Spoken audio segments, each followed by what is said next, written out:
Hello, everybody, and welcome to the new NuWhoZone. We're here for the wedding of River song. There's a prequel as well. I think Super Doctor has put it in the live chat there. So if you just want to get that loaded up, that'd be absolutely fantastic. I've sent out all the emails to my guests right now, so we've only got one in the studio. So we'll just wait until the rest of them come on. Marty, as I said, send me a message on Messenger. Maybe I'll squeeze in another live stream after this one, because these ones don't go on for too long. The episode's only 50 odd minutes or something like that. All right. I'm told that that's not the prequel in the chat. But there is a prequel to Series 13's episode, Season 6. So if you just want to go and check that out on YouTube, it should be up on YouTube like the rest of them. If not, we're going to watch the prequel. It'll be only a couple of minutes, and then we'll get straight into the episode. So, yeah. We're just waiting on the rest of the guests to come in. So don't forget to like, share, and subscribe if you haven't already. As we said, all the guest channels will be put in the live chat by the moderators as we go on. Real Super Doctor now has put the prequel in. There we go. We got Lee in the studio as well. Not fashionably late anyway. But he's been working so hard. That video that he did was amazing. But as I said, there is a prequel. So the prequel is in the live chat there if you want to get it all set up, because as soon as we get the guests on, we're going to go straight into it. And as I said, I've sent out all the emails. Let's see who's in the chat right now. We've got Queen Charlotte, who will be joining us, Real Super Doctor. Dave is in the chat also. We've got Marty in the chat. Yeah, so welcome everybody. Normally when we get started, then everybody starts to come in. Takes a few minutes for YouTube to get their notification thing going to let people know that I'm live. It's actually weird.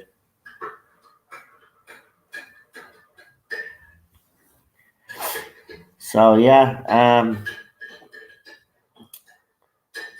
she just needs 5 minutes. That's okay. But yeah, wasn't a huge fan of this episode at the time. But as I said, there was a lot of season 6 episodes that I wasn't a fan of, but rewatching them, they haven't been as bad as I remember. So it'll be very interesting to see if I have the same opinions that I did about this episode, or will they be slightly changed from the original opinions, which I thought was an absolute. I didn't like it. I'm gonna be honest. There were some elements of it that were very good, but overall it was just another Moffat build something up. We got the whole reveal mid-season, and then it kind of limped on from that, didn't it? Really, and then we get to this finale. You're expecting huge things, and that's what the thing I think with Moffat always was. You always expected huge things, and it was hit or miss with him. Sometimes he would be able to deliver, but the majority of the time, unfortunately, it didn't. Fell a bit flat. So yeah, interesting. So you've just sent me a message, right? I'll have a look now. Uh, so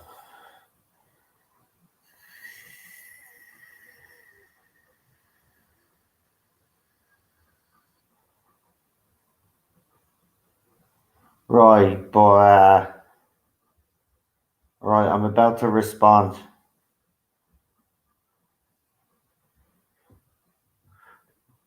Right, so apparently, just to fill you in, and then we're gonna look into it. Later on, I might go live again. You never know. I'll see if it's worth going live over. But apparently,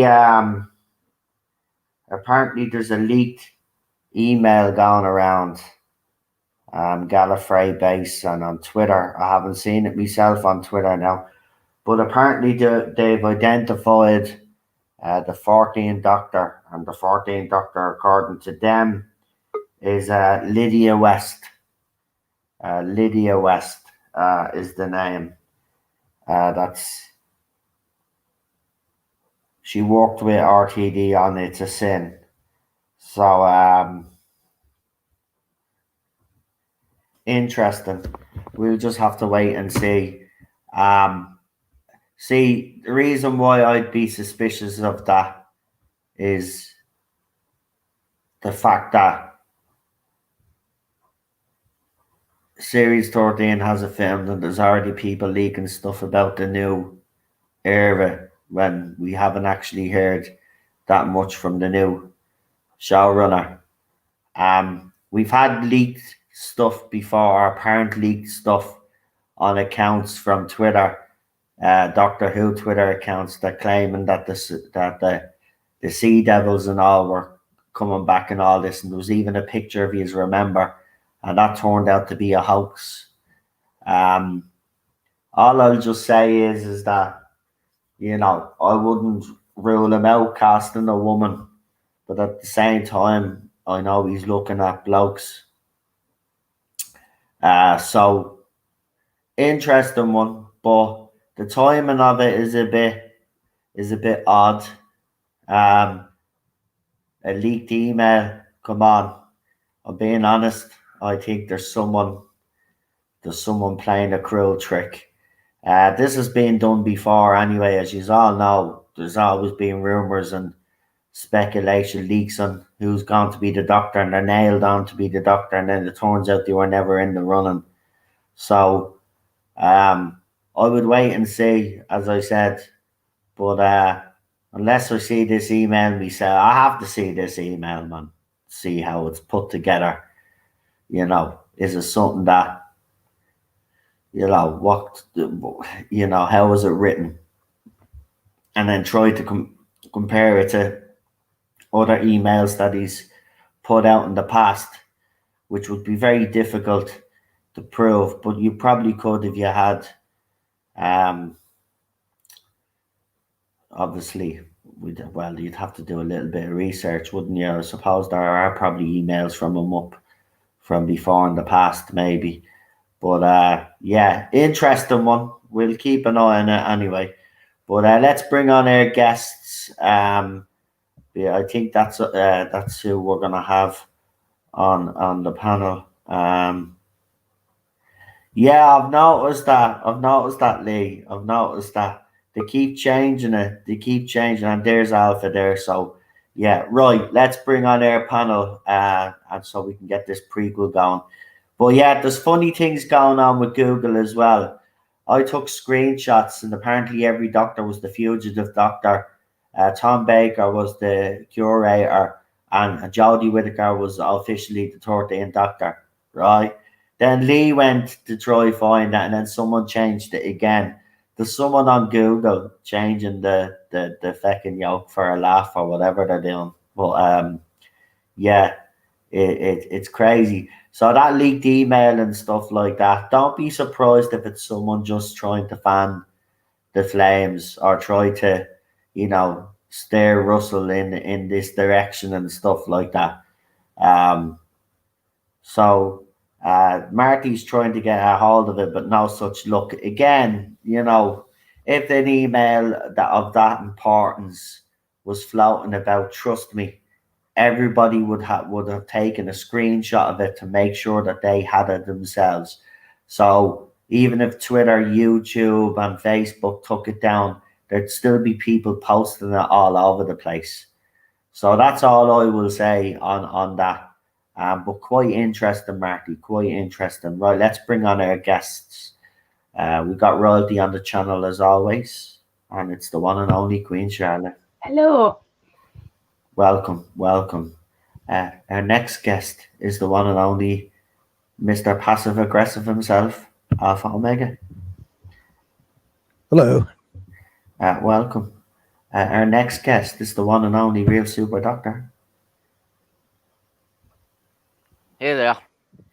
Welcome. Took him a couple of seconds to get the computer there, but he's here. Welcome. And we've got the one and only Problem Being. I call bullshit. Yeah, I do. I have to be honest. If that email was floating about, everybody would have it. We would have heard about it. There's no way.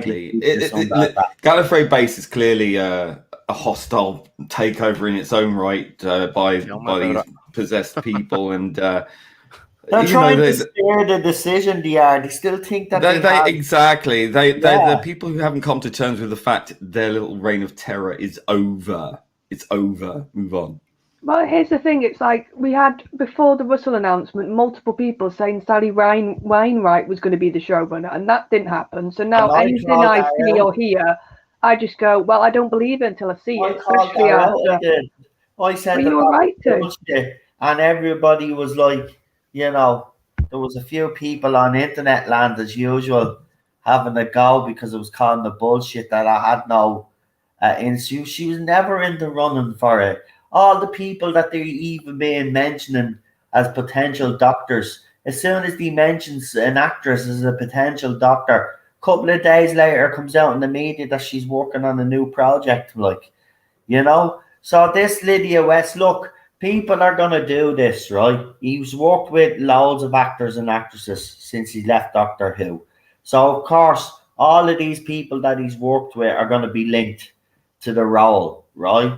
Now, as I said, if that email was really floating about, trust me, you couldn't keep that quiet in this fandom. No, definitely not. You would have the other side celebrating because he's picked another woman and because they think that, that's the only thing that we have a problem with, but it's been the writing and all the other stuff that goes with it, right? But they'd be all celebrating. They'd be posting this email all we told you so and all this, right? If this hasn't been found, right, it's someone, as Lee has said, right, Gallifrey Base and all of these other places that used to be reliable for getting Doctor Who information, unfortunately have been infiltrated by this new kind of fan that we've had over the last 5 years, right? And they've tried to discredit, even on Reddit. Reddit used to be pretty good. Even on Reddit, there was even YouTubers that were friends with people that were making up this stuff, and then they were posting it on their own channel as rumor speculation, even though they knew it was all being made up.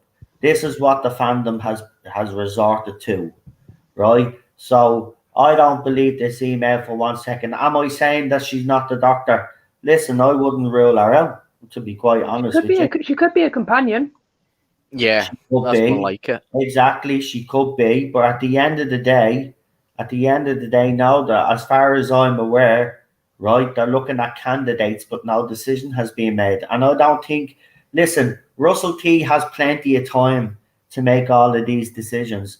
They just want them to make a quick snap decision. They're still trying to control the narrative in this fandom. Unfortunately for them, what they don't realize is that their grip and their power has evaporated ever since the announcement that Whittaker and Chibnall were gone. And I think it's been tough for them because now they're in a position that they've never been in before, right? Remember when Jodie Whittaker came along, Chris Chibnall came along, right? That side of the fandom, or these new fans that came into the fandom, were all celebrating. They were on a high, and anything that they were saying, even though we were challenging it, They were brushing us aside, like, because they had the support of the BBC and everybody else. The media was getting behind them, so the momentum was with them. But look at the media now already. They've changed their tune, right? Certain YouTubers and Twitter accounts out there, look at them now all of a sudden changing their tune. They are coming up with ridiculous theories, I have to say, why RTD is back. I mean, if you're not coming up to the conclusion that RTD is back to save the show, well, then anything that comes out of your mouth is bullshit, because the ratings and everything else around it have proven that this era has failed. And why would you be bringing RTD back? Well, you bring him back because he was the man that made it its most successful during the New Who era, right? So if you don't come up with the conclusion that he's back to boost ratings, to bring back Doctor Who back to its former glory, and you start making up other conspiracy theories of why he's back in all of this, right? Then I'm going to tell you out straight, you're wrong. You're wrong in any other conclusion that you come up with. The fact is that this show was at all-time lows in ratings. They've brought the man back that made it successful. They've even brought in the commercial arm now, BBC Studios, along with a very successful production company in Bad Wolf Productions, right? None of this is happening by accident, right? This is all done by design, because BBC, they fucked up, right? It's taken out of their hands now. And that's what fans wanted. They wanted a co-production, but it's still not good enough, because they don't want BBC Studios involved. It's never going to, look, it's always going to have BBC Studios on it, whether people like it or not. But with Bad Wolf Productions there, I do honestly believe, and I think there is a misconception with fans out there, and I want to actually draw a line under it once and for all. BBC have no say what happens with the RTD era. No matter what comments Piers Wenger is putting out there, right? Publicly, he can say whatever the fuck he wants. But behind the scenes, it's a completely different story. So don't be listening to that muppet. He's nothing to do with it either, right? He's the head of drama for BBC, not BBC Studios. BBC Studios and Bad Wolf Productions are the ones that are looking after Doctor Who now. It's being co-produced by the commercial arm of the BBC that made it a Doctor Who a global success the first time around in the New Who era. So they're bringing back all the elements that made this show a success first time round. Now, whether it pays off or not remains to be seen, but we will soon find out, because when this era is completely done and dusted, then we move into the 60th under RTD, and then we'll see what he has planned after that. But look, he's back because he loves Doctor Who. But he's also back because he knows he'll be calling the shots. So for fans out there, because I've seen videos as well, it's disingenuous to say that BBC have their greasy hands over this to push this narrative. I don't know why you want to push this narrative, right? I get it. You hate the BBC for what they've done to Doctor Who. But at the end of the day, it's been taken out of their hands, and it's disingenuous to tell fans that that's not the case, right? Because the reality of the situation is BBC will have nothing to do with Doctor Who once RTD takes over. And it's done. They're done with it now. It's a co-produced show. And in the future, other companies could come in and invest in Doctor Who. And then it becomes even bigger again. This is the whole point. And it'll become a cash cow, right? Because then countries all over the world then will be vying to buy this show again, right? And then they'll make a shit ton of money. And then the merchandise, because we know Russell T is going to create villains and monsters and all of this is going to be able to be turned into merchandise so it sells, because these poor licensees have suffered the last 5 years. So there's a big plan in place, and there's no way he'd be coming back if he wasn't in total control. So fans need to stop this now. It's still BBC's hands. It's going to be the same woke crap that we've gotten. Well, it's clearly that you haven't watched the RTD era, and I'll call you out straight, right? Because RTD's era was very progressive. The difference was between him and Chris Chibnall, because he'll always be compared to the first showrunner. The difference is that RTD put story first, right? And whatever message that he wanted to send to the audience, he did it in a clever way, but intertwined it with the story. Chris Chibnall decided to put the message first, story secondary, right? But he bashed the message across your head several times in the episode, right? We even had points where the Doctor was even looking at the fucking screen and giving us a lecture on fucking climate change, right? So there's a huge difference. I think fans need to stop this narrative, man. I'm not saying, look, it could blow up in their faces and I could be wrong, and RTD, it's business as usual, right? But I don't think he'd be coming back to do that. Why would he want to ruin his own legacy as well? I don't think it would. And I'm still optimistic that he'll do something amazing. But you have to. That's all I'm going to say on Last that. chance saloon. Listen, I mean, it's all well and good coming up with all these names of actors purely because they're attached to RTD, and there's no doubt that many of them will appear in the show. But ultimately, the show needs rescuing. It really is the last chance to get this right. It is. And I think the only way that they're going to manage to do that is by going back to the traditional route. They need to. And I think he will. Don't get me wrong. You know, I do have the experiment failed. I'm sorry. Yeah, get more of the same during these first era. Oh no, I want to see growth. You know, I want to see that he hasn't matured as a writer, but I want to see that he, as Doctor Who writer, that his writing has matured. You know, I want to see new things as well. And yeah, I don't mind having a bit of the familiar, but right now I would put the Daleks on ice. I'd put the Cybermen on ice. I'd probably introduce some other classic villains. There's plenty of other alien races out there and enemies of the Doctor that they could bring forward, right? I think a lot of people would love to see the Sea Devils at some stage. I think people would love to see the Draconians. There's plenty of stuff that they could resurrect. You know, Zootech, for example. A lot of fans have been speaking for years. Omega.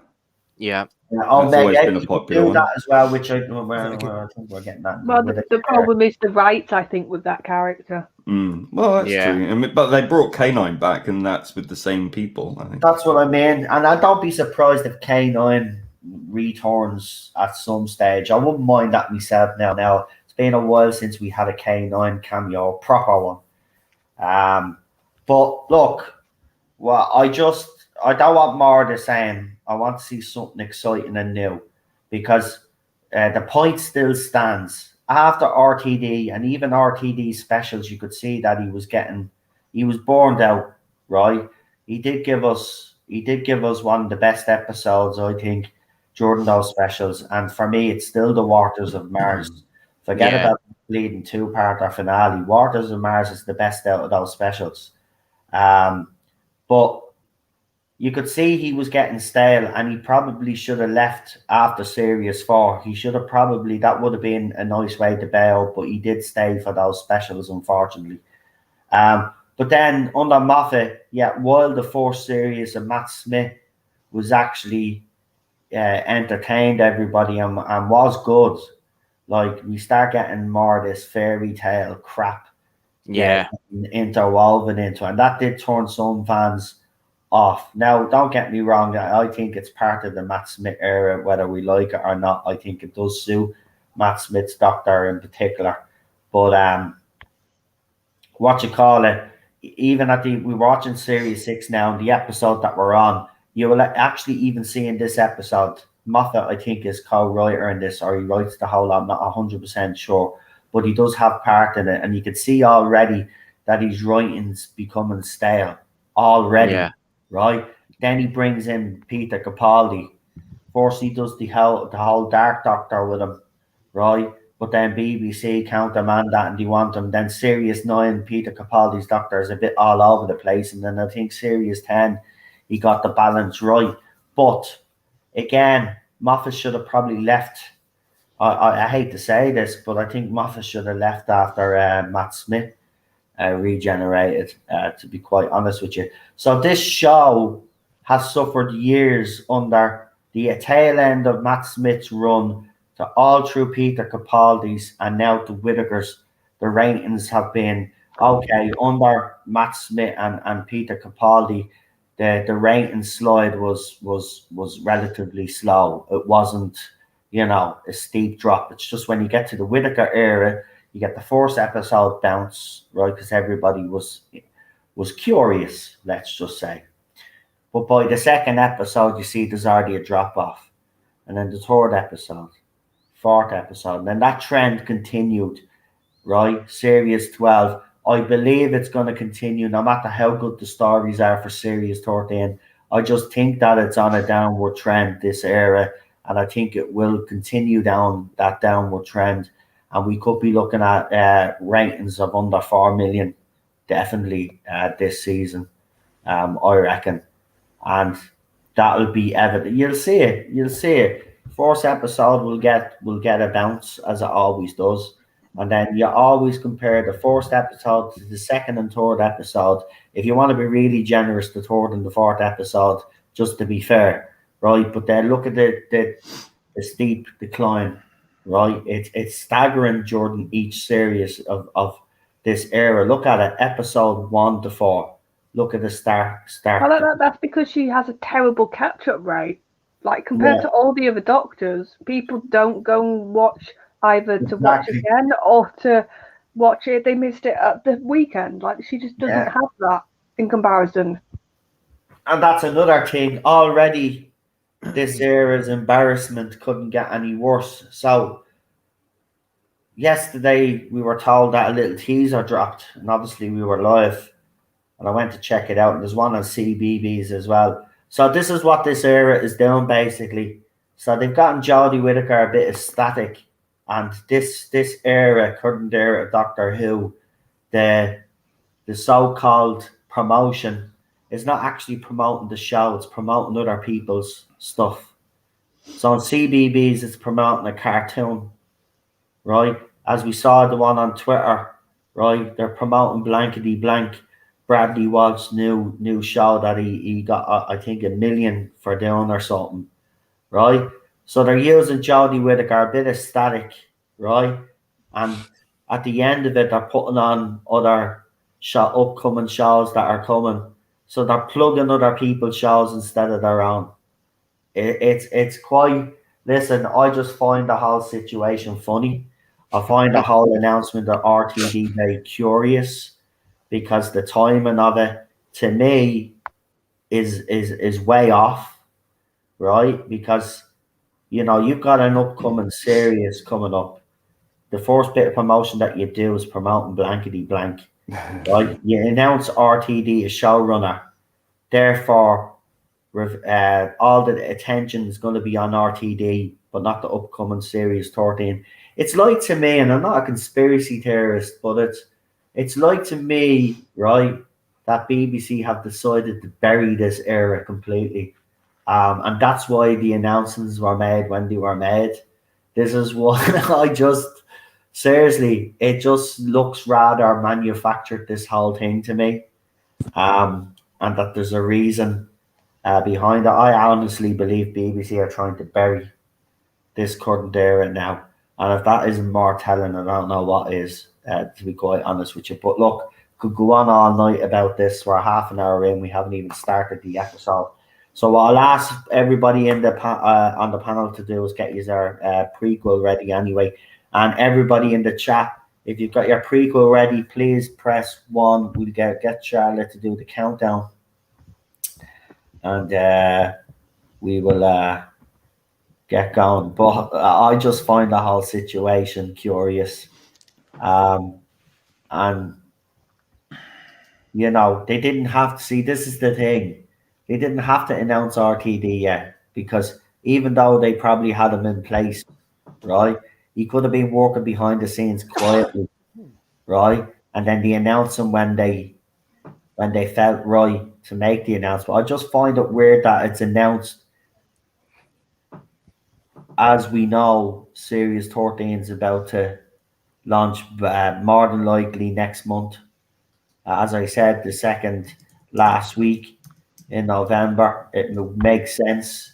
It all come together then for the special. You know, I don't know. We'll have to wait and see. Right, is everybody in the chat? I only see 1-1. I only see 1-1. I put in the link to the prequel there, so yeah. So if anybody hasn't got it, it's there. So yeah, look, I'm not trying to say fans can't have the feelings that they have towards this announcement of RTD and still are a little bit skeptical, but stop with the false narrative, man. You know, BBC have nothing to do with the RTD era. It's BBC Studios and Bad Wolf Productions, right? Piers Wenger can make all the statements that he wants, right, publicly, right? He's entitled to do that. That's his role, right? And to make sure and safeguard certain shows under his watch, which he's neglected to do with Doctor Who. So, look, we'll see what happens with the announcement. We'll know what doctor we're getting. And then when RTD does his first interview, we'll get some sort of indication of what's behind the he'll come out publicly and be all nice to Chibnall, because that's what they do, right? People are saying, but he's praised Chibnall and all this. But he's hardly going to come out and say to his friend, "Oi, I think your timeless children stuff is a lot of bloody bollocks, and I think you should fucking knock it on the head. You're ruining the legacy of the show." He's not going to say that publicly. We're not going to have a public spat. Nobody does. So again, all these public comments that RTD has made, people are saying, but he supports Jim Noller, and then he wrote this about Novice Haim and stuff. You just leave it out. If you read the novelization of Rouse, it's completely different to what he gave us on screen. That's why they novelized them, so they could put in stuff that they wouldn't get away with necessarily on the TV show, or some stuff that they couldn't film that he'd throw in. People just need to stop overreacting and just wait until you see who the doctor is. Then you can start getting some sort of indication where he's going to go. I only see 1-1 in the chat. Is everybody ready for the prequel? Yeah, I think some people just are not bothered with the prequel. Well, Charlie, you go ahead there. Knock yourself out. I don't mean quite literally. I probably could with my cough right now. 5, 4, 3, 2, 1, go. It's a go for me. The Doctor Who logo coming up there now, and the old TARDIS going through the red fire there. Yeah, and there it's 5:02, 57, 58, 57, 58. It keeps, Oh, this TikTok goes the clock. Yeah, it's this theme that keeps going right through it. Goes the clock, shut your effing mouth. Oh, there's the eye patch people. The silence.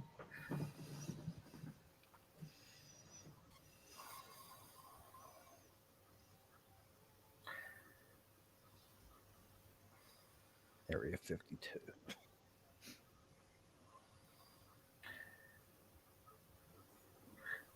The falling of the silence, and then we just got the river song at the end there. That was quite pathetic.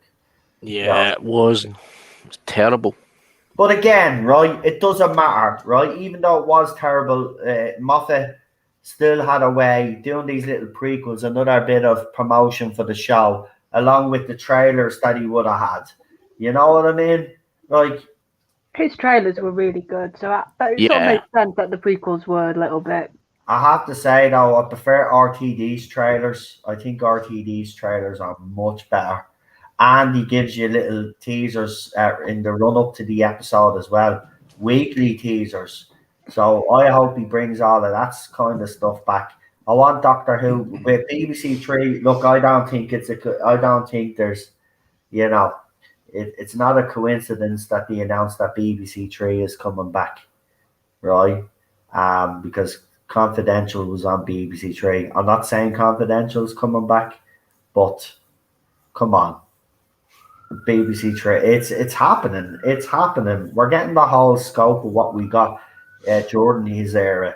All I just want to do, as I said, I just want to see now him move to that next level, which I think he can now because he's been away from Doctor Who for a while.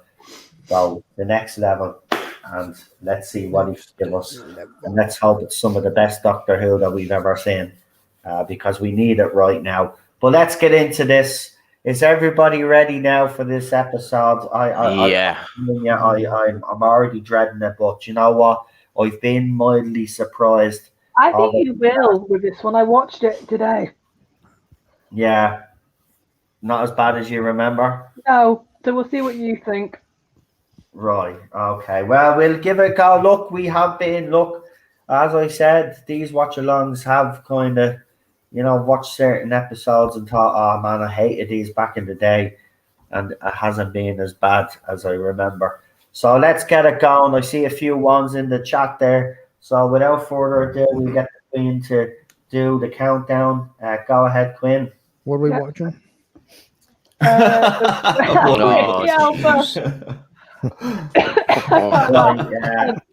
Listen. Your name is Mr. Passive Aggressive, not Mr. Smart Arse. And if I want the smart arse on my channel, I'll ask, right? And there's only one person that's allowed to be a smart arse on this channel, and that's Lee. Okay, to know your place. Right.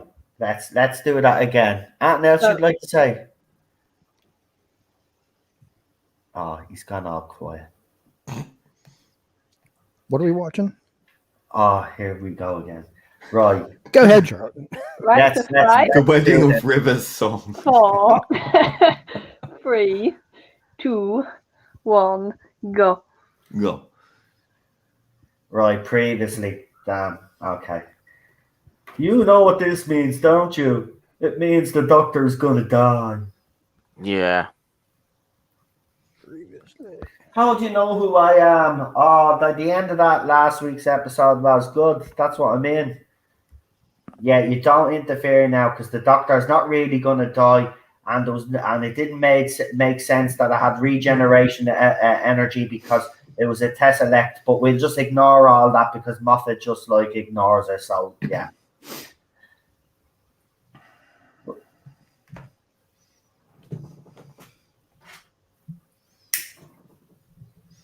Doctor Who. What is the question? Unknown. Oh. London. The day after my birthday. Now, this is what I really found annoying is why steam trains and all that, and pterodactyls and flying cars and balloons. It's history collapsing in on itself. That's the whole point. I do get it, but I do agree with John. It is stupid, though. It is stupid. Because they should be ripping these kids apart. Yeah, I know. I mean, it is a bit rubbish. Seriously, I mean, that was the start of it, why I didn't like this episode. I mean, having, I think it was Charles Dickens as well on TV. I mean, this is stupid.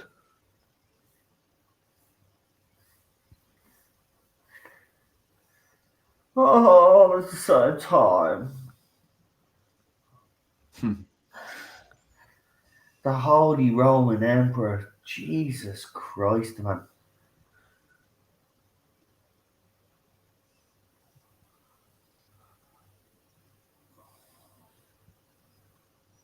Cleopatra. I mean, it's completely bonkers. Cleopatra.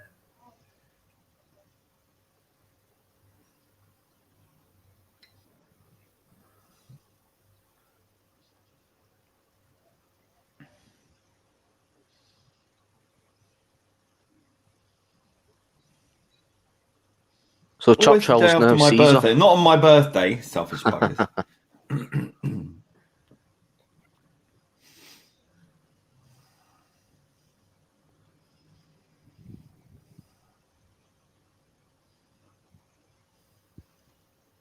Then the Doctor's a Roman slave. Well, he's not a slave. He's a soothsayer. Mhm. Which does make sense because he would be the one who would know what's happening. Yeah. And that would probably drive him a bit bonkers because everybody else would be like, no, this is how it's always been.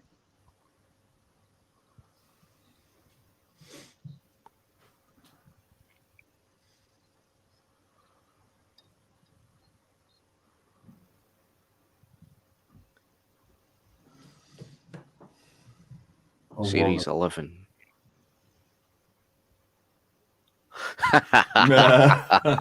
Oh, there's a line afterwards. Use that line. That line wouldn't pass muster today.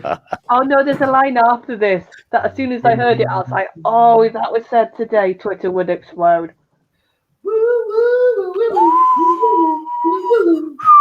Churchill says it as well, which is even better.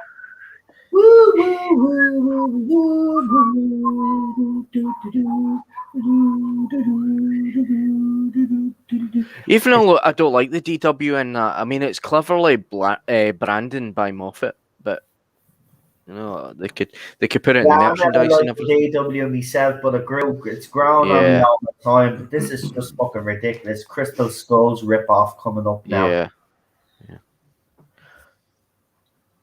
Looked up and saw the face of the devil himself.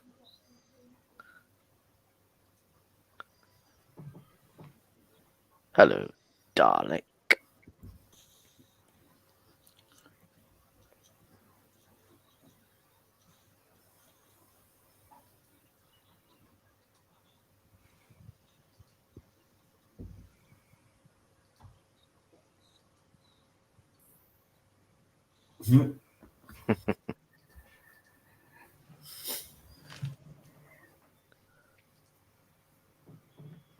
I like to see the side of the Doctor. It's like he's a proper investigator.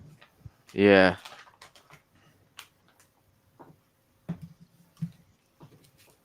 And he's like by himself. He hasn't got his companions, and it's sort of a nice little.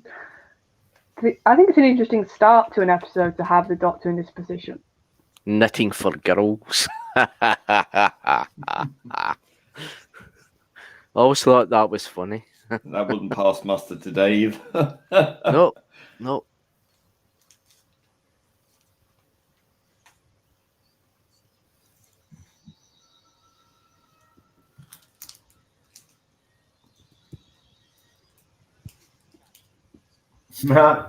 Yeah.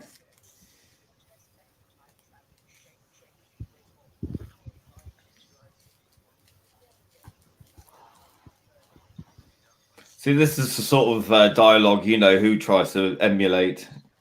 Doesn't work. Yeah.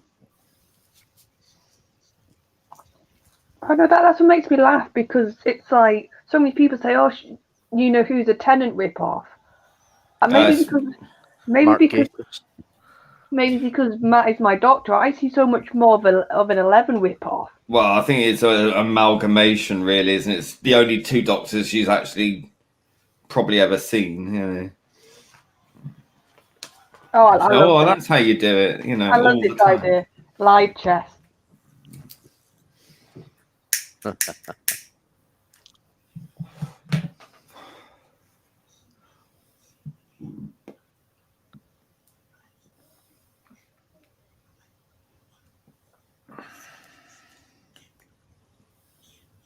And do you not think like Matt's doing a bit of a Sylvester vibe in this scene? Oh, it's very much Sylvester. I was thinking that. The way he's talking though, and the way he's acting, it's very Seventh Doctor. The secret of Doctor Who that he was supposed to be like a skilled chess player, but he wasn't exactly a chess player. But it was supposed to be a part of his character. But it kind of later on developed as that he could do these kind of things.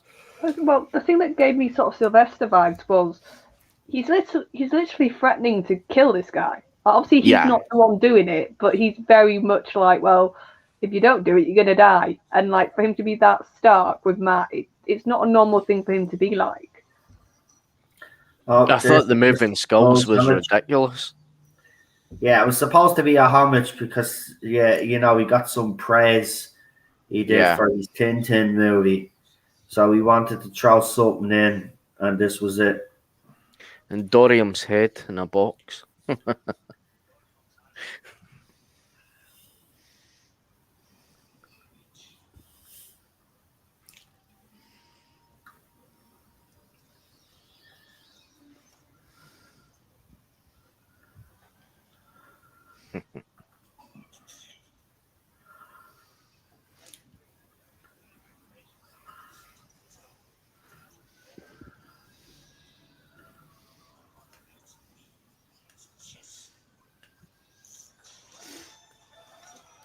See, this gave me Labyrinth vibes. The way he Yeah. died. Do you know, is it like the hands in that movie? It's a bit ridiculous. Even the music is homage to Indiana Jones. You can Oh, yeah. tell. It sounds like Star Wars. This is a massive Indiana Jones homage. Yeah. It's got that John Williams kind of feel.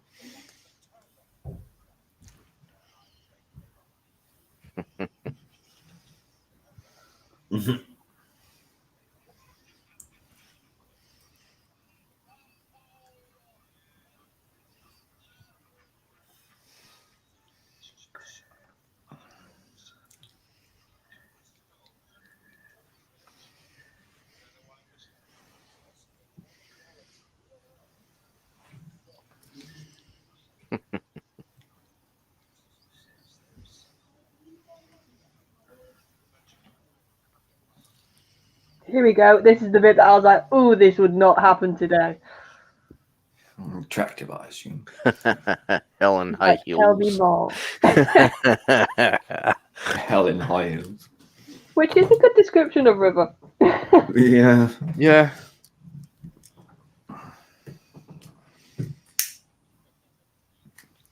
I also like how you can see the desperation in the Doctor here.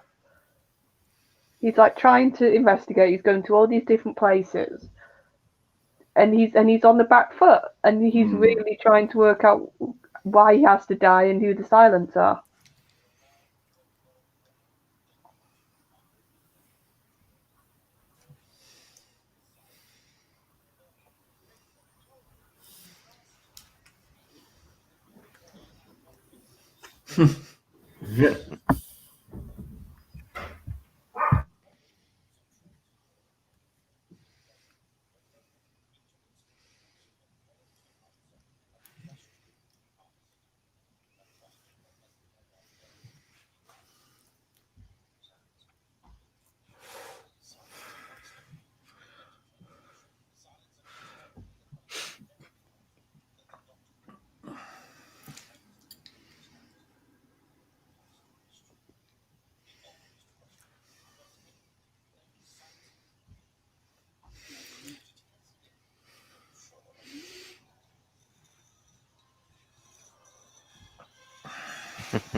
Him with his skinny legs and big shoes.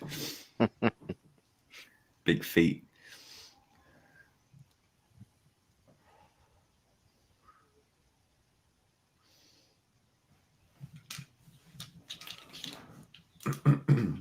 And the Tammy Mark's back.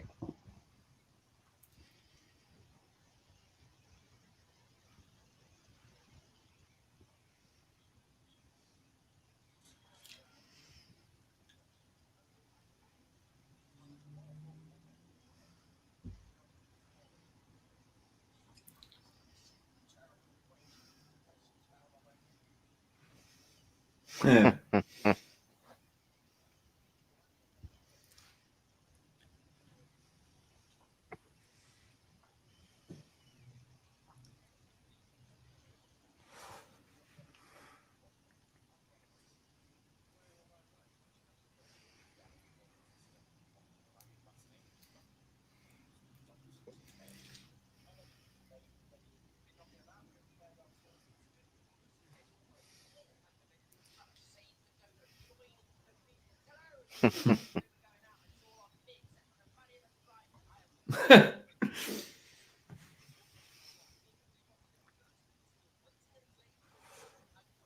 This is him breaking down a bit. If you listen to how Matt performs it, Yeah. this is him freaking out, which I love.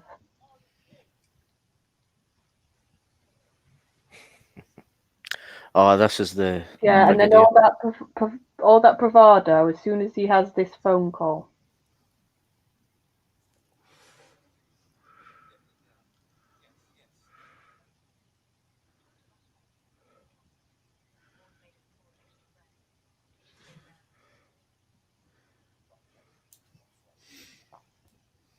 I think what I love about that moment is this doctor, we've never seen him interact with the brig. But in Matt's eyes and the way Matt performs it, you can feel how much it means that he's lost the brig now. Yeah. And that before he was willing to fight this, and as soon as he hears that, it's like, no, it's time for me to die now.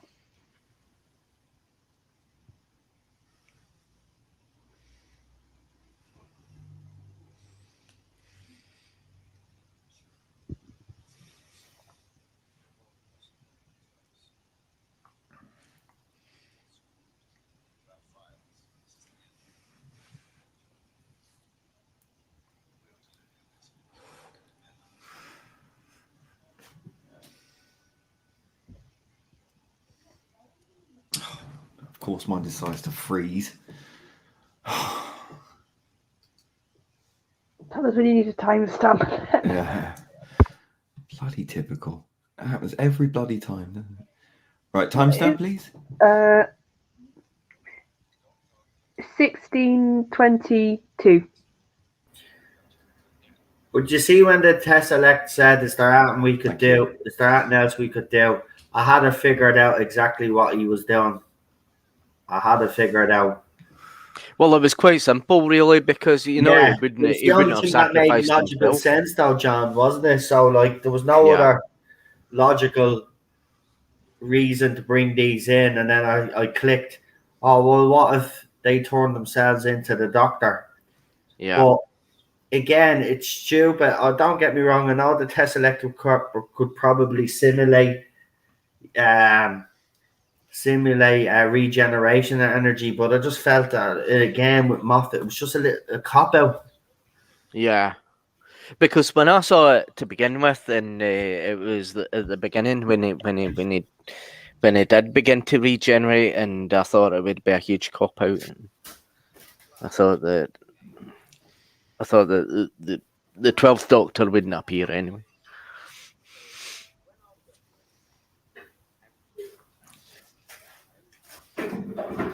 Yeah, Moffat had a habit of doing the fake regeneration all the time. I didn't like that with the regeneration energy, you know? Well, I didn't like that in Series 10 either. When Bill shot him, and then he came back. I understand why he did then, though. It didn't make sense. He was testing her, like, and stuff. Yeah. I could understand it to a certain extent, but it was done for cheap. That's what I hate about it. He kind of cheapened it Yeah. It's throughout classic series, regeneration energy was never used. It was only used when he was regenerating. Yeah, but that's how it should stay. That's how it should be. But I think he's made too much a fuss over it.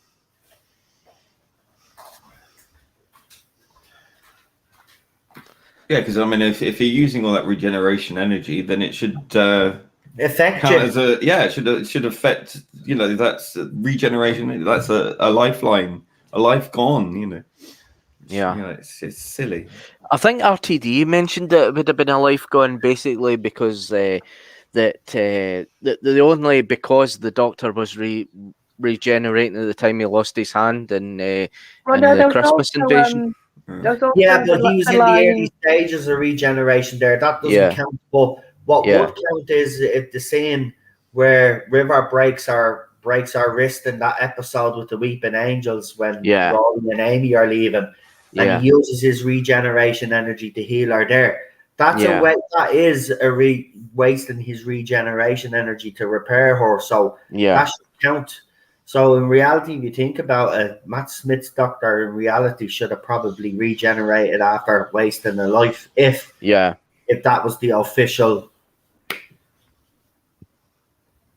way. And it really doesn't make sense to the well, because he was in the end of his incarnations anyway, and the time of the Doctor, and it doesn't really kind of make sense there. Yeah, Charlotte, you were going to say something there.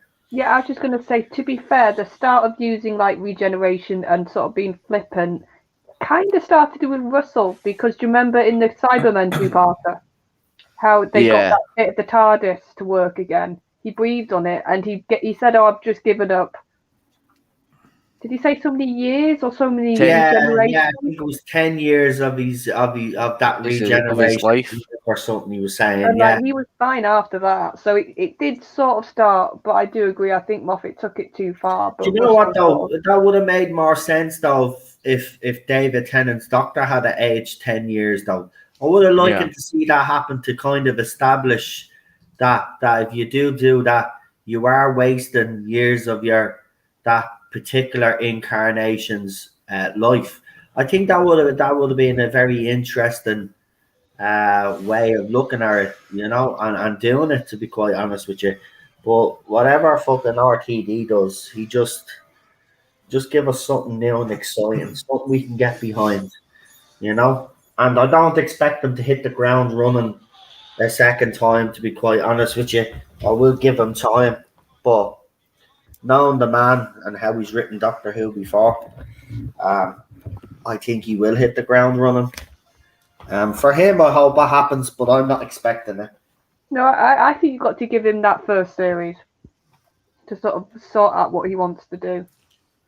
That's it. See what kind of plan he has in place then, you know. Well, I wouldn't be listening again. I'm just going to say, though, it doesn't matter what Bleeding Pierce Wenger are saying publicly. Nobody listen to that Muppet. That Muppet is done and dusted with Doctor Who, right? He's just trying. I don't know what he's trying to do. Oh, come on, you know what he's trying to do. By coming out with the statement that he's trying to quell expectations or whatever. But it's none of your business, mate. It's been taken out of your hands. So just concentrate on the shows that you have made a success. Yeah, so it's sour. There's two things, right? It's either sour grapes, or like I said when we chatted about this on Friday, he's just trying to protect his own image. Yeah. It's just his own self-image now he's trying to protect, because as much as the current era is the way it's Russell coming into a humiliation to Chibnall, it's also an humiliation to him. Yeah. They both look like clowns right now. Yeah. I agree. I don't like that, either of them. We know the types of personality that these two guys have. They're not going to like the fact that they're being seen as almost the kids who got the toy and wrecked it, and then the older brother has to come in and fix the toy. Yeah. Well, here's the thing. While I was searching this episode up and stuff, because that's what I do when I watch these again, I just search up the synopsis and read bits and pieces. But isn't it funny that we talk about the decline of Stephen Moffat's writing and the decline of the ratings. It was slow and it was slow under Moffat, right? Yeah. But here's the thing: Piers Wenger was attached to this as well. So have you noticed? I don't know. Maybe it's a coincidence, but to me, it seems that the decline of this show came about when Piers Wenger was announced that he had switched from what was it, Channel 4, wasn't it? And then he went to ITV, and then he came to BBC.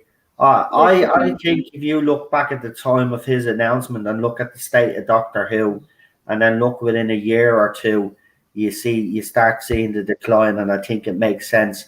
And I'll tell you why I say that, because Matt Stevens, who's also part of this team, worked on a show called Misfits, and I think Piers Wenger, if I'm correct in saying, was at Channel 4 at the time, and he was executive producer in that. When Matt Stevens jumped on board season 3, Misfits completely changed after season 3. Like, you could see the agenda starting to creep in on that. Now, it was still a good show. The writing was still very good. So that's what kept me watching. But I finally managed with Cheryl to watch the last few seasons, because I kind of tuned out after Series 4 because something happens in it that pissed me right off.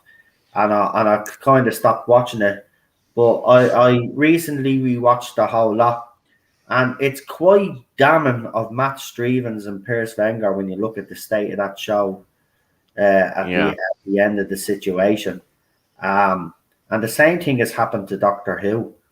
And again, we keep saying it on this channel, even Lee keeps repeating it. But RTD is back to do a rescue mission. This is what this is. This is how bad this has gotten.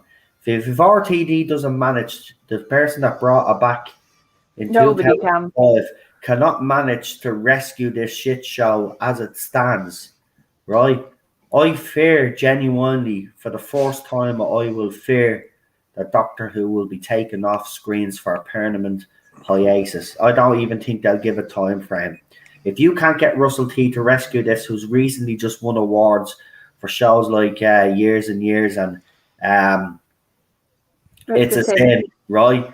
He doesn't need Doctor Who, and you bring him back to try save this, and he can't rescue this, well then we will know the true extent of the damage, and there'll be no excuses from the other side, because how can you equate if RTD fails to bring this out of the shit heap, even if the writing ends up being good?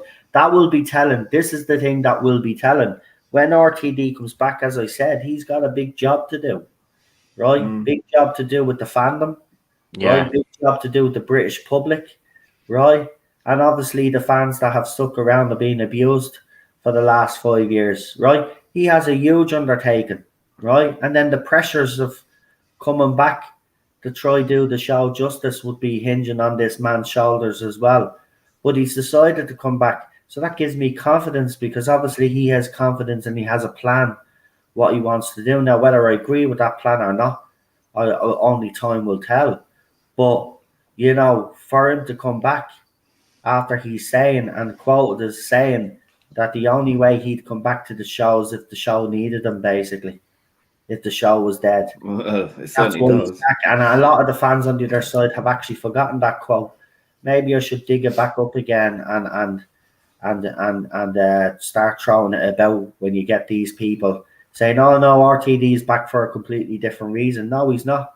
This is a rescue mission, and if he doesn't pull this off, Doctor Who has gone off air screens, folks. That's the reality of the situation. Yeah, this is the last throw of the dice, I think, from the BBC to say, right, we want this show to carry on.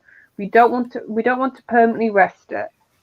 So we'll put it's almost like the reverse of what they did do with Chibnall and Whittaker, because you could tell with Chibnall and Whittaker, they were like, right, we need to have this bold new Doctor. We need to have a completely new, and they went too far one way.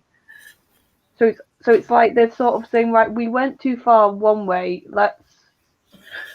get a centre ground. I think that's what they're going to try and do. Honestly, Yeah, I think well, they're they try and have get the to centre because ground back. we can't go the other direction either, Charlotte. We can't look back either. That's the thing. While the 2005, the RTD era was a successful era, you move those stories to now and say this was Series 14. I don't think most of those stories would work today. I think some He'd would, but a certainly good have to chunk of change them the wouldn't. scripts on certain stories. He'd have to change certain villains as well. I don't think the Slovene would actually be very popular with fans today. So while he can still do his silly monsters and stuff like that, we need some serious villains now to turn up. Villains that are actually a threat. This is what we've missed. Even under Moffat's last episode with Peter Capaldi, we all thought there was something sinister going on, but it turned out that the aliens were actually they were doing good, so it was a reverse of what Moffat normally did. But Chibnall actually, maybe Moffat set it off. Maybe that was a brief from Chibnall. That's what I'm starting to think, because if you look at his era, it's the same thing. Every villain turns out that they're not really either a villain or, they don't really carry that proper threat. I mean, when the Doctor was getting choked out by the racist guy in Rosa Parks, the threat wasn't really there. She wasn't really in danger because he had that collar, didn't he, or a brain implant or whatever it was. Yeah, he had an implant, I think, to stop him doing any violence. Exactly. So there was no real threat there. Even in the Witchfinders episode where she's trapped, there's no real threat actually there. So again, that's another thing that they need to bring back. I want that serious threat. I want the Doctor to be put under pressure. I want the Doctor not to be able to come up with a simple solution, but do what we've been used to before. The Doctor figuring these things out, not with a screw coming in the last and letting everybody else figure it out, and then coming in the last second with your sonic screwdriver. There you go. Oh, save the world. I'm taking credit when you've done absolutely fuck all. Do you know what I want? Just to add to what you're saying, I want nasty villains. I want villains that are proper pieces of work. Yeah. Yeah. I agree with you. They're just the worst of the worst. There's no redeemable factor whatsoever. That's what I would love. Exactly. Because you have to show that contrast, because the Doctor is everything that the Doctor is, that we know what the Doctor is, and then he fights against the opposite of that. And the lines have been blurred in the current era. I mean, look at this Doctor. If you think about it, she's been the most ruthless out of the whole lot. She's had no problem with letting people die willy-nilly. It's not ruthlessness. It's just this weird out of sight, out of mind thing she has. Yeah, it's like as if she doesn't care, And every time something does happen, we can mourn them later, but right now I need your help and all of it. You know what I mean? There's no, even with David Tennant and Matt Smith's Doctors, even Christopher Eccleston's, could say the same for Peter Capaldi. There's always some sort of either remorse or regret or something there, right, with their Doctor, right? There'd be a line in there or something, right? But not with this era. And I mean, we highlight the biggest line of them all is when Graham goes to her, how unsympathetic that Doctor was. This whole era, that one scene captures this whole era. It's cold. It's poorly written. I can't believe that an actress, Jodie Whittaker's established, she is an established actress. I'm not going to lie. I just don't like the stuff that she does. Personally, that happens. But even look, you'd have common sense if you're handed a script and it has that line in.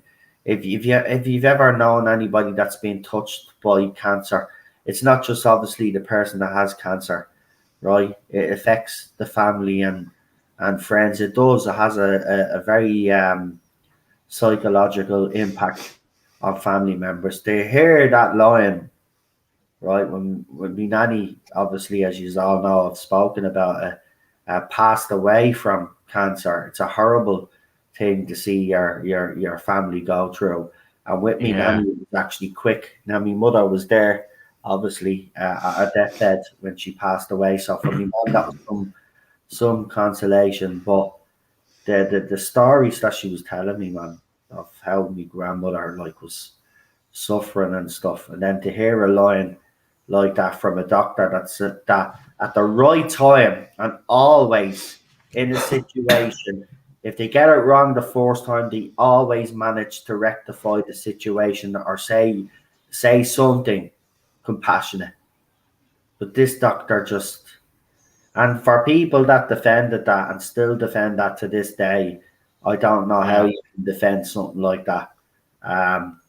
That was one of the worst lines in the history of that. Not that line. It was disgusting. It was everything that goes against that. I believe the doctor is compassionate. The doctor does have regret, and the doctor is all those other things that we believe the doctor to be, right? But this doctor doesn't even represent anything that we'd consider. Yeah, it's like, look at what's happening right now. The villains that she's saying to Amy, "Oh, you'll save me," because that's what the doctor would do. And look what Amy says to her. It's a brilliant moment here. It's just like this. That everything that made the Doctor, from William Hartnell to Peter Capaldi, had been totally wiped out for this incarnation. Now, there hadn't been any kind of redeeming quality of this Doctor, this 13th Doctor. There had been absolutely nothing. It'd been this weak, which should never have been this kind of weak, vulnerable female Doctor with a female companion and all that, and all these companions around her for the constant run of her entire season. It just didn't work at all, and we know that it didn't work. Okay. This whole scene, but this story is not. Can I get a timestamp, please? They're at the top of the pyramid, 35, 28. 30. Yeah, this is still annoying me as much as it did back then. This whole scene is stupid. This wedding is stupid. Amy and Rory are now his parents-in-law. It's ridiculous. It's just ridiculous. Why did you have to make River bleeding fucking their daughter? Jesus Christ, Moffat, you could have come up with something more original, for God's sake. Could have been someone else. Bit melodramatic. Could have even done the female master before the female master was done and had River song as the female master. It'll be okay. But of course, we do get what we get now. But I mean, this was still bad. See, this is a misconception. We liked everything about the Moffat era, and no, there was plenty of things I had a problem with this era. No, Moffat got lucky with his cast. His cast, I think, covered a lot of the bad things in his writing. I agree. Sure, Peter Capaldi is the perfect example of that. Because look at some of the scripts he got, but he was so good an actor that even those poor scripts were elevated to a point where the episode was acceptable, and that's the thing. See, I think at this point that River Song has been done and our story's been done, and I mean it should never have went into the Capaldi era at all. No, but I rewatched that episode again with her and Capaldi. Yeah. And I have to say, after watching it again on my own, I was on my own and I decided that I'm sick of watching movies. I'll watch a bit of Doctor Who. Yeah. So I was on that site and it came up as an individual story. So I said, you know what? Everybody tells me that I'm too harsh on it. I'll watch it again. I still don't like what's his name? Fucking Hydroflax, wherever you fucking call it. That big giant robot. But other than that, yeah, I did actually really enjoy it, and I did like the moments between her and Capaldi. I thought they were some of the best moments in the story, and it did make sense. But that to me, I agree with you. The River story was well done, in my opinion, Yeah. ages ago. But she's such a great actress, and she loves Doctor Who. That anytime, Yeah, she'll come whenever she's asked, Yeah. basically, with Alex at this point. God love and her. she'd come back even today if she was offered. Yeah. So, River. I mean, you could tell other River stories now in between what we do know, and create more stories for her. You could have her, because she was an That's archaeologist, basically what or Big maybe Finish have have her been as an doing. archaeologist in space or something. Some of those adventures that she had, kind of like a female spin off the Indiana Jones. Sorry, folks, but but with River Song as a Professor River Song doing her archaeology. That'd be an interesting route to go down.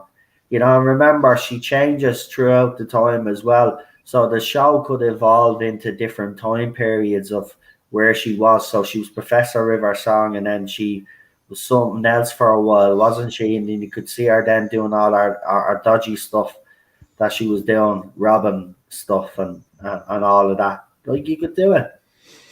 Or they could do a they could do a kind of like a Big Finish, and they could get Brigadier Winifred Bambera back. I think it's Angela Bruce, and they could do a sequel to Battlefield, like, properly, and have the Merlin Doctor and her being together with the Merlin Doctor. I think it would work. I was going to say on Big Finish, she's basically had a box set now, pretty much with Wow. every classic Doctor. Yeah. Now I do like this. Now, see, she's with Amy now. And she's saying, "Well, we just finished the Byzantium thing, right?" So that's cool. But Yeah. like, you see, you could do River where she done other adventures, right? But there's one character I would love to see back in the RTD era, and I think there's a possibility that it could happen. But I'd love to see Captain Jack return, because his story is not finished by a long mile. Yeah. That's what I'd like to see RTD do. Actually rope Captain Jack back in and tell Marvy's story while he's gone on adventures with the Doctor. He's finished. He's the face of Bo. Well, we I don't know that. He's I not don't want finished. to know how he becomes the face of Bo, though. I like the Exactly. Not only that, there's still the period where he was a time agent, right? We in Torchwood we find out about his brother. Well, I want to find more stuff out. There's plenty of more Jack stories. Jack's story is far from finished. I mean, you could say the same with River Song. We saw the ending of her story in Silence of the Library, Forest of the Dead, right? And then obviously Moffat then tried to give her a start.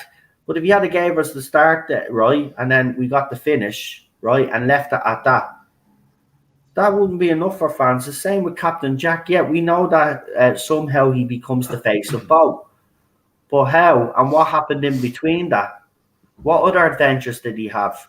And that's what I liked about Torchwood, because to a certain aspect we got to see parts of Jack's life and story that we didn't see on Doctor Who. So I'd like to see that. I'd like to see Jack. Jack's story is far from done. You could do a lot with Captain Jack, actually. But River Song's story is definitely done now.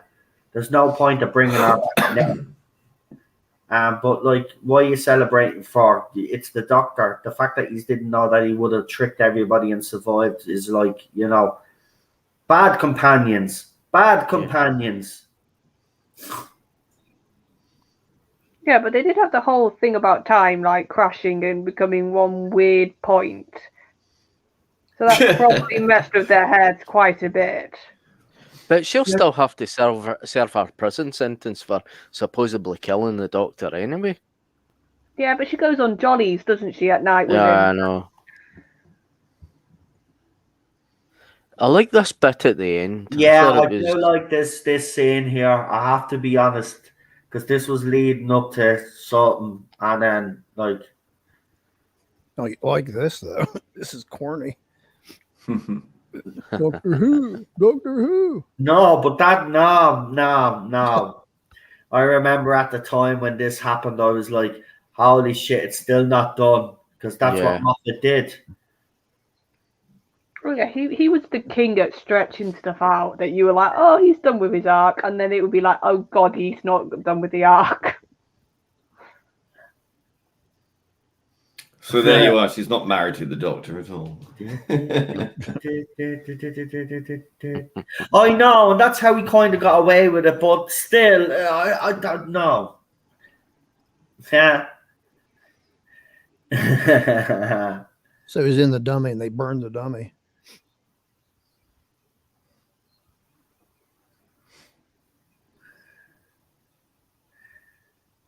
See, I like this moment that the Doctor is Yeah. acknowledging his flaws and saying, "I did get too big. I got a bit too cocky. I'm going to go and sort of recede and be that mysterious, silent figure again."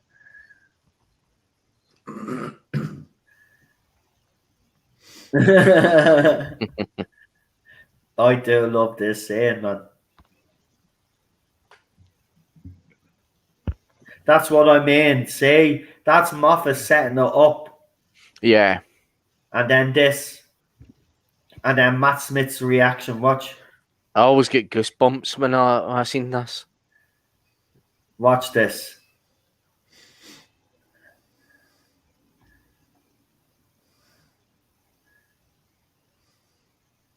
Yeah, brother. And little did we know that Doctor Who was the War Doctor. Yeah. So we're officially on series 7 now. Yep, and be prepared for me to be in fits of tears when we get to the end. Or do we have a festive special to start this one off? No, you have Doctor It was supposed to be the snowman, was it? Oh, the snowman, wasn't it? No. Yeah, you have that terrible The Doctor, the Widow, and the Wardrobe. Oh, that one. Oh, that's I forgot second about stupid that. one, but no, we'll I skip that. don't like that one We'll at all. skip that because we'll be doing them if I'm streaming Christmas Day. I'll be doing a few special watch-alongs. So it's Asylum of the Daleks. Right. Well then, yeah, there we go. Right. Well, what we'll do is we'll go around the panel. Guys in the chat, if you just want to put your ratings in the chat, I'll throw them up on the screen as they come up. Why am I getting all tongue-tied? Right. Let's start off with Lee. So, Lee, your thoughts on this episode and what would you rate it out of 10? Well, I missed the last one or last couple, so it's kind of, I haven't watched this for years, so it's kind of like what the fuck was going on. I can't remember. It's a weird one to end with. It's such a convoluted plot to kind of, and then it's sort of revealed at the end in a bit of a montage. It's just like, oh god, Moffat. Yeah, but it's a weird season and season finale, and this is so typical of Moffat to kind of deliver this convoluted something happens story, and you get all this season-long build-up. I don't know. It's really confusing. I like elements of it, but it's such a patchwork quilt of different ideas and stories thrown together into a pot, really, and it's not very cohesive.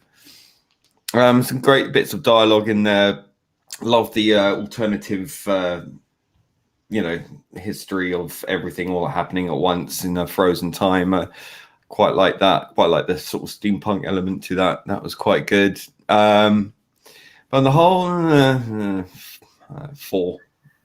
4 out of 10. Yeah. Okay. Queen Charlotte.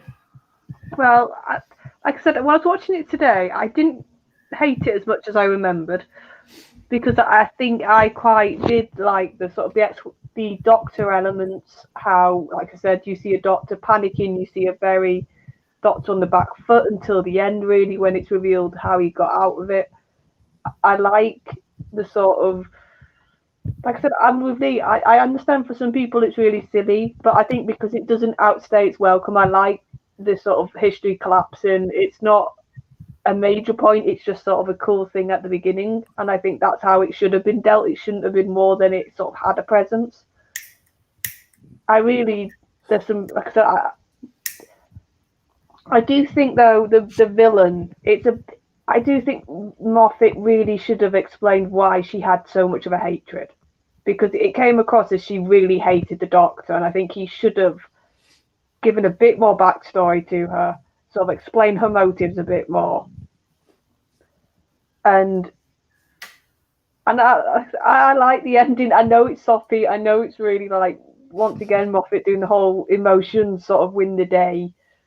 But I do think logically, if the Doctor was like dying or in trouble, and if somebody did have a message out, you would have people try and fight for him. I do think that would happen. But I understand for some people that's not like a thing they like it when who sort of dips into that sort of storytelling. I'll give it a 6 because like I didn't hate it, but I will admit it is a bit hard at times, and there is some leaps he does to get to his plot points at the end. So I'll give it a 6. No problem. Real Super Doctor. I found it a very confusing mess with different scenes added into it and all that, and because the time was all fracturing and everything like that, and I thought it was, I didn't think it was done very well. I thought it was like Stephen Moffat just getting ideas together and just putting them all together and just putting them through a blender and just saying that's it, that's all you're getting, and he's working up the next season and all that. I didn't really like it at all. I thought it was just too confusing for me, because of the too many the shifting plot elements and that with it, and the fact that the silence were all coming back and all that, and the silence were obliterated again, and it was Madame Kavorian being taken out and that, and her threat was reduced, and River realising that she was no under control of the silence and that, and Madame Kavorian, and then having the marriage up at the top of the pyramid and all that. I thought it was very trashy, very cheesy, very melodramatic as well, over the top. Trying to what kind of statement about the character are you trying to make, Moffat? Were you trying to make the fact that she had tried to change, and this was her changing and becoming the Doctor's wife in this marriage, and the fact that the Doctor inside was a tesselector, was inside the tesselector. I mean, too many plot elements, too much confusion going on, too much added all into it. I thought, nah. I'll give it a 6 out of 10. 6 out of 10. Alfred. Yes, that's a good convoluted story. A lot of confusing stuff in it. Some clever stuff too, but overall it has good performances. This is probably going to be one of the lowest I remember giving a lowest score that I've given on anything so far. I think I'm going to give this a 5.5. Say that again, sorry. The whole thing or the rating? The rating. 5.5. I didn't hear that at the end. Sorry, I had the kettle on. 5.5. 5.5. Well, for me, I still don't like this story. As I said, it did have some good elements in it, but I kind of get why all of these elements were put together, because obviously time was fractured and all of this, and it was seeping into each other and stuff. But just some of the stuff he had in it was a bit stupid. I do like the ending. I think the ending is quite interesting. Moffat always had a way of plugging the next season in the last couple of lines of the current season. He was actually very good at stuff like that. But again, to me, he had all of these elements which were good, and he had some not good, not so good elements in. But the problem is that Moffat puts out all of these threads, right? The problem is it's not just a single thread. That thread could branch off into different threads. What he tries to do at the end of the season finale or the last few episodes is to try and join all of those threads together to make one continuous story. Unfortunately for him, he does create so many that he even contradicts himself in some of his writing. And that's evident to see throughout his whole era. He does that quite a lot, actually. That was one of the big problems fans had. He'd start a thread and it wouldn't go anywhere, you know? Does it remind you of someone?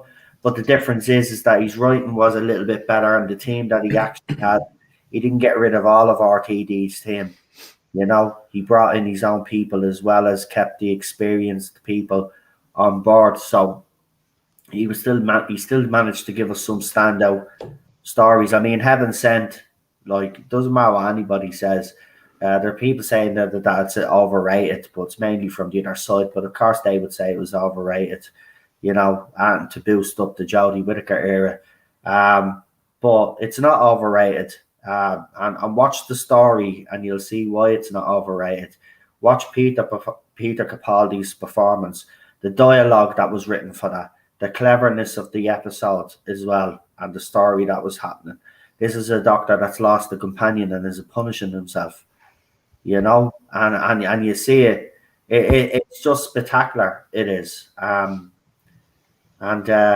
Yeah, I just want more of that now from RTD. Hopefully he could do that, because I don't want threads going nowhere.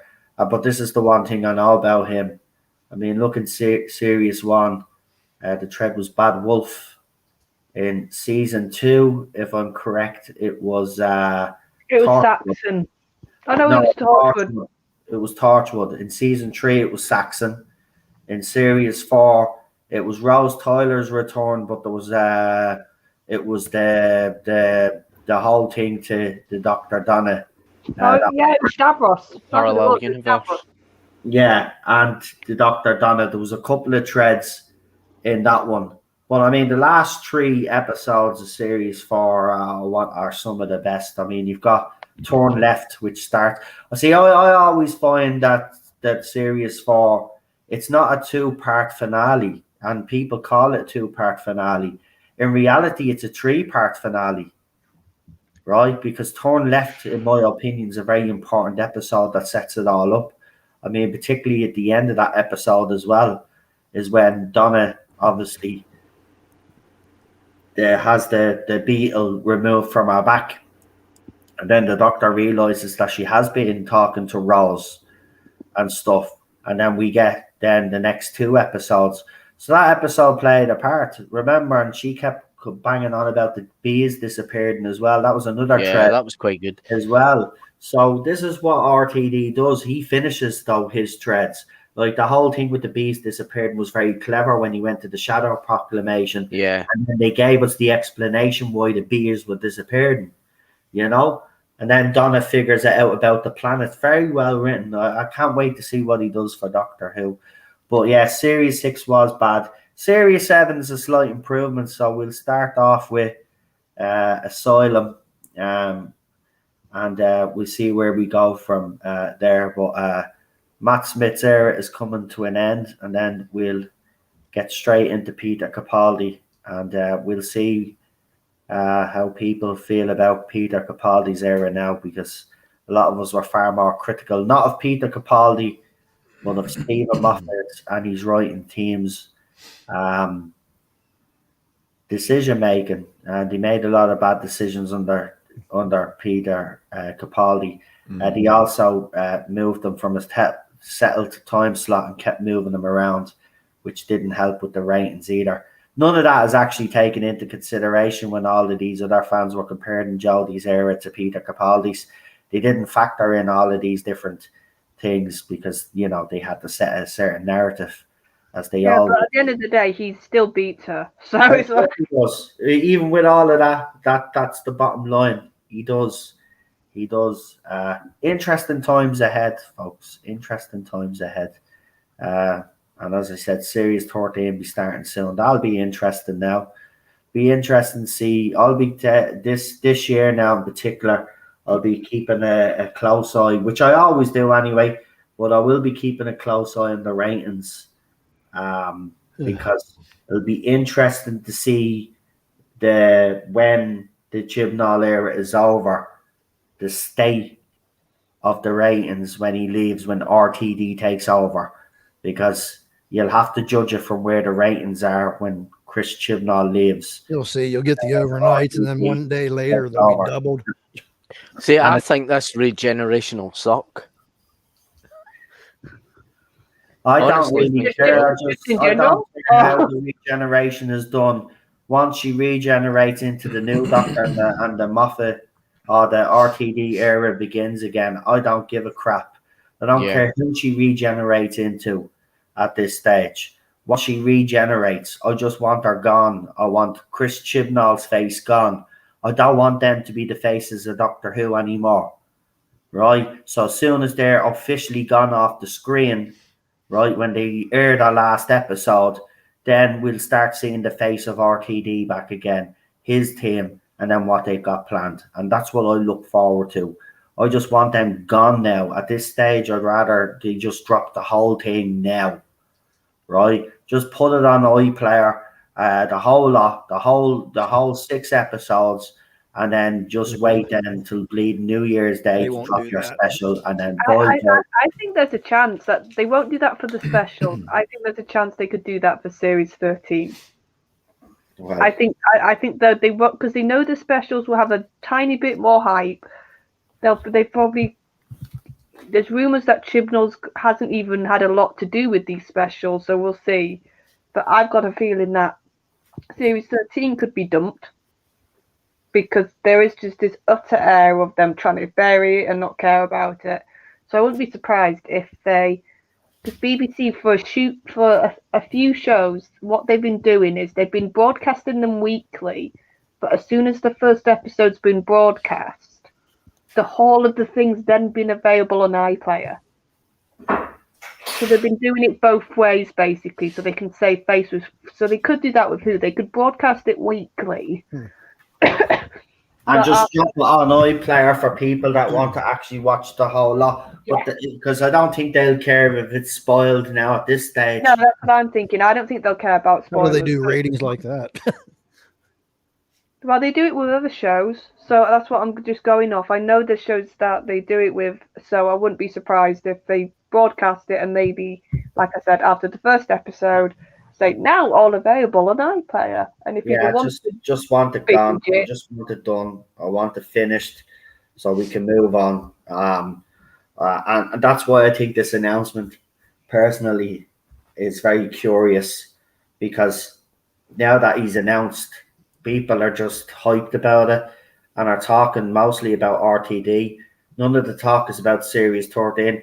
Even some fans on the other side have questioned the timing of RTD's announcement, saying it does shift attention away from Series 13. I'm starting to believe it's a deliberate act. To be quite honest, I think they're trying very hard to distance themselves from this version of Doctor Who, hoping that might also undo some of the damage that Chris Chibnall's supposed to be fixing as well. Let's hope that is the case, because RTD is going to be taking over, as I said, in a very difficult time for the show. Ratings wise, the fans, the British public have fallen out of love with Doctor Who.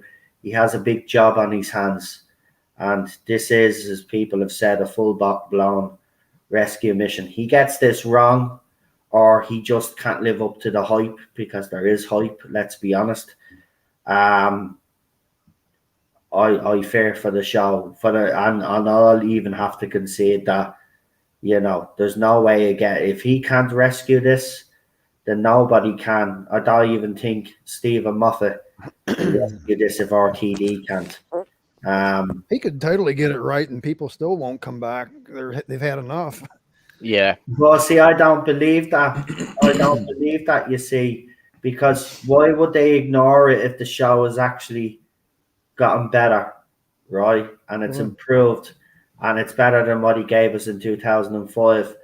I think it's very clever by the BBC, actually, or whoever made the decision to bring him back, because if you think about it logically, he's in the spotlight because he's recently won awards. He's had 2 hit shows and a few more since then, right? So his star's on the rise. As I said, he didn't need to come back to Doctor Who. Doctor Who needs him.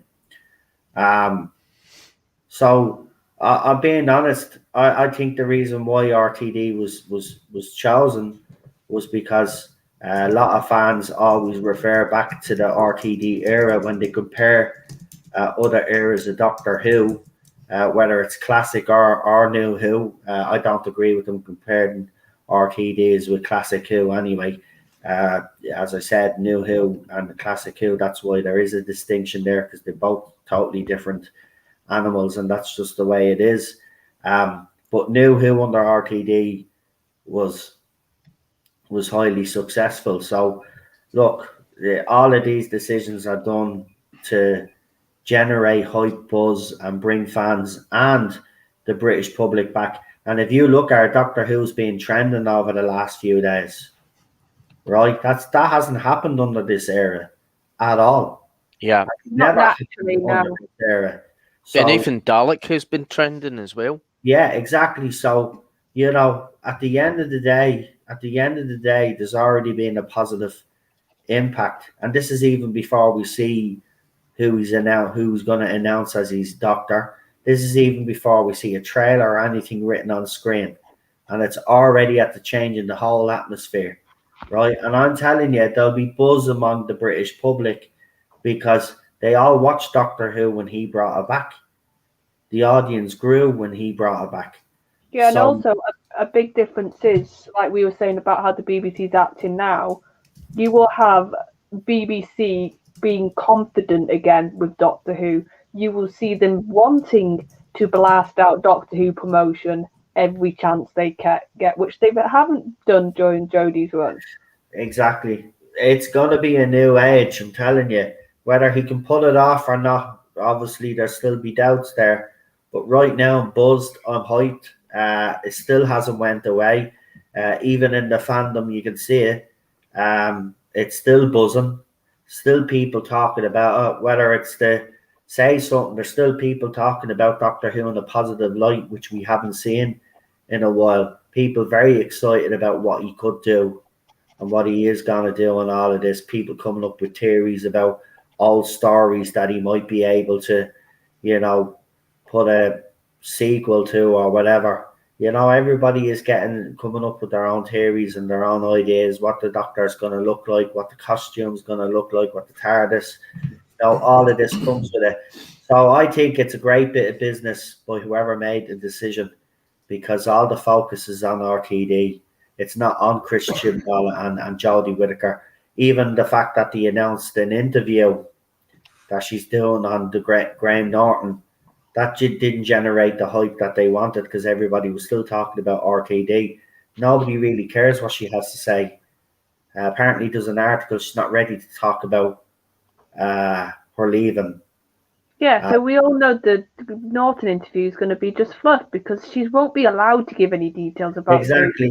She won't be allowed. She won't say talk about exit. So what is there for her to talk about? Yeah, they'll probably bring her on. She'd probably just, say yes, she's leaving, and it was happy. I had a happy time there and all of that. But she's not going to go into details of why she left and why she thought the timing, or she'll come up with some pre-written line that she has to. Because remember, none of these actors. Remember when Christopher Eccleston was fired, he was still doing the press junket, right? So we don't know why they decided to leave, right? If rumors are to be listened to, right, there's several rumors out there, but one of them is that the both of them were fired and told to get out of the building, right? So she's not going to listen. she said it in an interview already that she's not ready to talk about her departure. So we'll see what I will watch that Graham Norton interview just to see what she has to say, because it's always very interesting. You kind of, when she does an interview, we'll see if she's her usual bubbly self and stuff, or was there a bit of nervousness there, and is there something, because she is very easy to read. That's the thing I find with Jodie though. You can read her very easily. You can, even this thing when she came out and said she was raised gender neutral and all of that. Everybody knew that was bullshit. Even watch the interviews. She doesn't even believe what she's saying herself. It's just it's one of these trends, and all of these actors and actresses think they have to hop on everything to be hip with the kids. You screw around with the kids, you see what happen. They cancel you, you're done. So yeah, interesting time in the fandom, interesting time. The British public. Doctor Who was in the news again for all the right reasons. People happy about RTD's announcement and stuff like that. Of course, now other fans will wait now in anticipation to see who he casts as the next Doctor. That'll make up a few more fans' minds whether they're on board with this. As I said, each announcement that comes forward, he'll either win fans and the British public over, or he'll lose the British fans and the public. This is the thing. We'll know very early what the story is and how, if there's still excitement there. So we'll have to wait and see. Going to be an interesting time anyway. But we're going to leave it there, folks. And thank you for joining us for this much along. On to Asylum of the Daleks next week. We start off William Hartnell watch alongs. As I said, we're going to do all the episodes, all the stories, I should say, that are available to us each week. And then we move on to, obviously, Patrick Troughton, which is going to be a very sad era to do because, obviously, as you know, yourselves, they're still animating some of them. We will do the animations as well again. What if you have all of them, like reconstructions and stuff? We if you want to do that, we can do. That's the difference. We can do the reconstructions, because we can get them. So we can do that as well if people want to do that. Be something to discuss when we get there. Monday, obviously, SOS Titanic. We're finally going to do it. It'll be Monday. And Tuesday, Rick and Morty. And I'll be hoping to do a few interviews as well, other people that are happy about the RT. These are people, actually, most of the interviews so far that I've done are people that grew up with the RTD era. So we will have an interview with Jack, who does the rabbits, as you know. He's going to be talking about how he felt and his feelings towards the RTD announcement. So check out for that during the week. And that's everything. So we'll talk to you soon, folks. Have a good one. Enjoy. An SOS Titanic tomorrow night. Enjoy the rest of your week. A new week. Let's hope it's as miserable as it was. I mean, weather-wise. It's supposed to be stormy. Yeah, I don't mind that kind of weather. Stormy weather. Bring it on. The winter weather where you can snuggle up and stuff. That's what we like. Right, folks. Going to leave it there. Good night. Talk to you soon. Bye, everybody. Good night. Thanks, Chris. Bye. Bye-bye.